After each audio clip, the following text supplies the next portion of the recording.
नाशिक शहराच्या भद्रकाली पोलीस ठाणे हद्दीतील झाकीर हुसेन मनपा हॉस्पिटल परिसरातील मागील बाजूस एका अवैध कत्तलखान्यावर अवैधरित्या गोमांस असल्याबाबत बजरंग दलच्या कार्यकर्त्यांकडून व गोरक्षकाकडून पोलिसांना सूचित केले गेले। त्या ठिकाणी पोलीस देखील पंचनामा करत असताना आजूबाजूच्या सुमारे 200 ते 250 जमावाने बजरंग दल व गोरक्षकावर कोयत्यांनी वार करीत खुनी हल्ला केला आहे।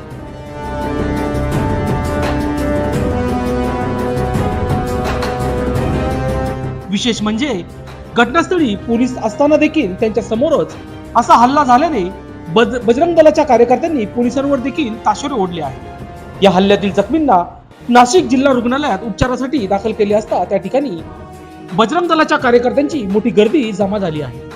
त्यामुळे जिल्हा शासकीय रुग्णालय परिसरात पोलिसांचा देखील मोठा पोलीस बंदोबस्त देण्यात आला आहे। दरम्यान या प्रसंगी लोकशास्त्र न्यूजशी बोलताना बजरंग दलाच्या कार्यकर्त्यांनी अधिक माहिती दिली। बघूयात सविस्तर। काय सांगणार, काय प्रकार घडला? सकाळी काही गोरक्षकांचा फोन आला की एका उघड्यावर असं हत्या चालू आहे। हत्याबंदी असताना सुद्धा जर का असं चालू आहे तर 110ला वगैरे फोन करून तिथं पोलीस गेलेले होते। कारवाई झाली तिथं जिवंत गोमांस साठा आणि उघड्यावर गोमांस असं सापडलं सर। तेच गाडीत टाकणं चालू असताना श्रीकांत क्षत्रिय जिल्हा सहयोगी बजरंग दलाचे यांना पोलिसांचा फोन आला की तुम्ही इथं जबाब तुमचा नोंदवा लागेल, साक्षीदार म्हणून तुम्ही या। ते तिथे गेले असता तिथं खूप जमाव जमला होता, ते पोलिसांना दडपण आणलं होतं मिटवायचं। यांनी हे तिथे गेल्यामुळे ते काही त्यांना बोलता येत नव्हतं उघड उघड। यांनी तिथं शूटिंग वगैरे काढली।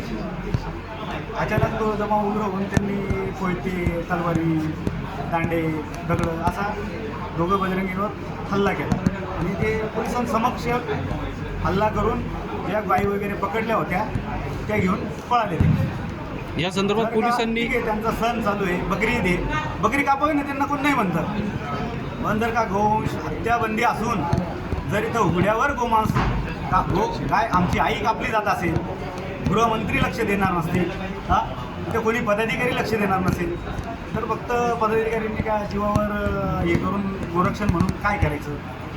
तर ठीक आहे, त्यांनी त्यांचा सण साजरा करावा। त्यांच्या सणात लिहिलेले का गाय कापावे असं? अरे म्हणा, असे इजड्यासारखे जे काही तुम्ही हल्ले करता त्यापेक्षा खुल्यात नाडाला तुमच्या दम असेल तर तुमच्या रक्तात जर काय इजड्याचं रक्त नसेल तर असे छुपे हल्ले करू नका। दोघांवर 200 लोक हल्ला करता, याला शंड हल्ला म्हणतात। ठीक आहे ना, तुम्ही तुमच्या एरियात एरिया का तुमच्या बापाचा नाही, तुम्हाला एकदा एक एरिया देऊन टाकलाय पाकिस्तान। आता तुम्ही फक्त इथं भाडोत्री, तुमच्या बापाचा एरिया नाही हा। आदेश आमचा होता ना आमचाच राहणार आहे। आता याच्या पुढे जर का डिपार्टमेंटनी गोवंश हत्याबंदी असून सुद्धा जर का सर्रास कत्तलखाने चालू असतील, एक तर यांनी बंद करावे डिपार्टमेंटनी किंवा बजरंग दल स्टाईलने सर्व बंद करू शकतो, नाही तर आम्ही करतो। तुमच्याने होत नसेल तर आम्ही करतो, एवढंच सांग। त्या आरोपींवर कारवाई व्हावी म्हणून आपण काय आव्हान करतो? त्यांच्यावर मोक्यासारखे गुन्हे दाखल झालेच पाहिजेत, त्यांच्या तडीपारी काढा। जर का एका गुन्हेगारावर साध्या पोरावर 2-3 गुन्हे असतील तर त्यांच्यावर तडीपारी होते, मोक्का लावला जातो। मग हे कोण आले भडवे? यांच्यावर का नाही कारवाई तशी? जर या आरोपींवर कारवाई झाली नाही तर आपला पुढचा पवित्रा काय असणार आहे? आम्ही बजरंग दल स्टाईलने आम्ही आज संध्याकाळी बैठक घेणार आहे। मग आम्ही आमच्या बजरंग दल स्टाईलने काय करू आहे। आपलं नाव आणि पद? विजय वाल्मिक चव्हाण, जिल्हा सहमंत्री विश्व परिषद नाशिक महानगर। याचा काय? जय श्रीराम। आजचा जो प्रकार झाला ना, तर हा याच्यातला तर आमचा पहिला अंदाज असा आहे की पोलिसांच्या संमतीनं हा हल्ला झालेला आहे। कारण पोलीस साक्षात तिथं असताना पोलिसांनी बजरंग दलच्या कार्यकर्त्याला तिथं पंचनाम्यासाठी बोलवून घेतल्यानंतर हल्ला होत असत, ते खूप मोठं षडयंत्र आहे। आणि यूपीच्या धर्तीवरती या महाराष्ट्रामध्ये कारवाई व्हायला पाहिजे। जर असं जर या सरकारच्या ध्यानात येत नसेल, कारण की तिथं 4 पोलीस प्रशासनाचे हजर असताना तिथं जर यांच्यावरती लाठी काठी कोणत्याने जर हल्ला होत असेल तर हे भयानक आहे। याचा अर्थ आहे की प्रशासनाचा यांच्यावर अंकुश नाही आहे आणि हिंदू समाजाला वेळोवेळी दाबण्यात येते।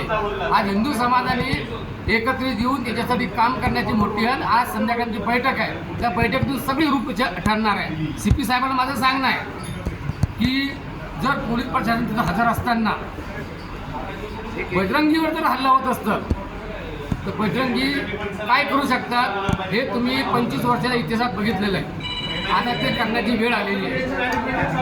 आपलं नाव आणि पद मी कैलास देशमुख सकल हिंदू समाज. झाला काय सांगणार? गोवंश आणि गोमांस आम्हाला मिळालं त्या ठिकाणी आम्ही पोलिसांना सांगितलं. पोलिसांनी पंचनाम्यासाठी आम्हाला बोललो असताना तिथं आमच्यावरती साधारणतः 200 ते 250 लोकांनी हल्ला केला. ओळखीचे आहे का त्याच्यामधले कुणी? नाही. तुम्हाला कशाने मारलंय? तिथे साधारणतः जो मॉब होता त्याच्यात कोयते दंडुके सगळ्यांनी आमच्यावरती मारा. या संदर्भात पोलिस या ठिकाणी आले का? येऊन गेले. हं? हो, आत्ता येऊन गेले. हा कुठल्या हद्दीमध्ये, पोलीस स्टेशनच्या हद्दीमध्ये घडलेला प्रकार आहे? भद्रकाली त्या ठिकाणी भद्रकालीचे पोलीस आले होते का? भद्रकालीचे पोलिस पंचनाम्यासाठी आलेले होते. पंचनाम्यासाठी त्यांनी आम्हाला बोलवलं असताना आमच्यावरती आले. त्या लोकांवरती कारवाई हो म्हणजे आपण काय आव्हान करणार?